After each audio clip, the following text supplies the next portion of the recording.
Hidden in a stack of papers, underneath a pile of documents, might be one of the most terrifying requests for a patent ever recorded. And it comes from one of the most well-known tech companies in the world. What on earth is it? And why is there almost no press about this device? Just one website found out about the patent and published an article. Gizmodo, a popular tech blog, dubbed the gadget the Vampire Watch. Why did they call it this? Because the device sucks your blood, literally. Google quietly requested a patent back in May 2014 with the US government. It was for a device to be worn around the wrist, something like a watch, although the patent indicates that it is not for time tracking purposes. Google provides diagrams for their invention. You can see that the company plans to market this product as a needle-free device that draws blood out of the human body. In most cases, blood can be extracted from a person using a needle as the point of entry into a vein. But now, no needle is needed, just the Vampire Watch. Google happily boasts that the device can be used to analyze and track just about everything that goes on inside of the body, such as hormone levels, enzymes, reagents, proteins, cells and molecules including blood glucose. Most people would think that such a device would be beneficial for diabetic patients who must check their blood sugars routinely. But as you can see, Google is looking beyond the multi-billion-dollar diabetic market. The Vampire Watch can literally track just about everything that happens inside of your body. Before you say that this is a good thing, that this device could save countless lives, consider what it could potentially open up. Tech companies have already led the way in the largest violation of privacy rights in the history of the world. The very notion of privacy has been stripped from the World Wide Web. There is no such thing. It doesn't exist. Leaders of tech companies have been complicit in the hostile takeover of privacy rights by the US government. It is known that the NSA has collected billions and billions of pieces of data on US citizens and even citizens in many other countries. Vast quantities of bulk data on billions of people, their online purchases, their surfing, their thoughts and ideas, their selfies, their videos, their expressed opinions. All of this data has been provided to the National Security Administration by companies like Facebook, Yahoo, Apple, and Google. And now to the NSA. The NSA's top lawyer says internet and tech companies did in fact know about the agency's data collection program known as PRISM. Since the news broke last summer, companies like Facebook, Google, and Apple denied any knowledge of PRISM, but at a recent hearing, NSA General Counsel Rajath Dey said that's not true. Listen to this exchange between him and a member of the Privacy and Civil Liberties Oversight Board. Early on in the debate, there were some statements by companies who may or may not have been involved in the program saying, well, we never heard of PRISM. But whether they ever heard of PRISM, any company that was from whom information was being obtained under 702 knew that it was being obtained.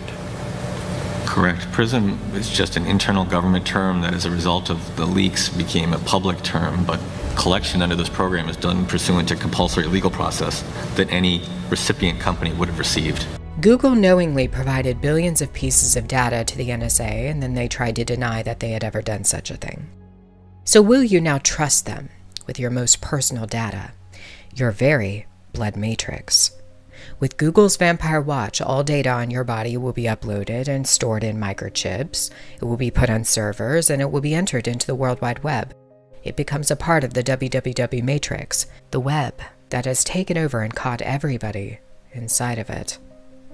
Your blood is a matrix of data waiting to be explored. It has always been my opinion that the flesh and blood of the human body is the last thing to be completely controlled by the beast system that is now in place.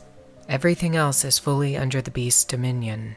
Your body, which is the temple of God, is the only thing left. And they want ownership of it, ownership of you. They want to collect every aspect of data about your personal matrix and to connect it to the larger one that they have created.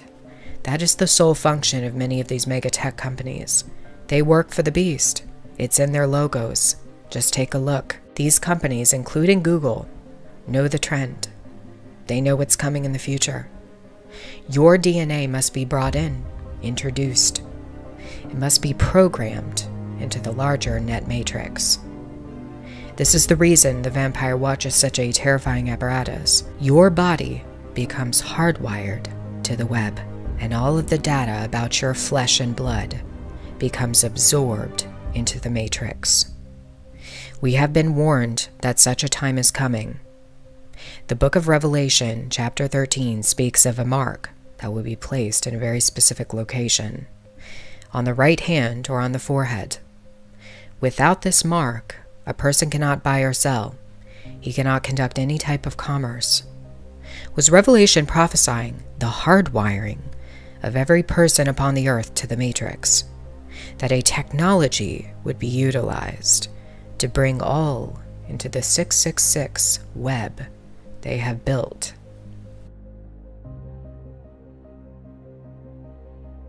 One of the most unusual aspects about the vampire watch is the way Google describes it. An aperture is created in the skin, blood is sucked out, and drawn into a negative pressure barrel. According to Google, the watch functions like a miniature particle accelerator, in which hyperspeeds are used to collect the blood. Perhaps you caught the oddity that Google describes the vampire watch as a particle accelerator, one that you wear around your wrist.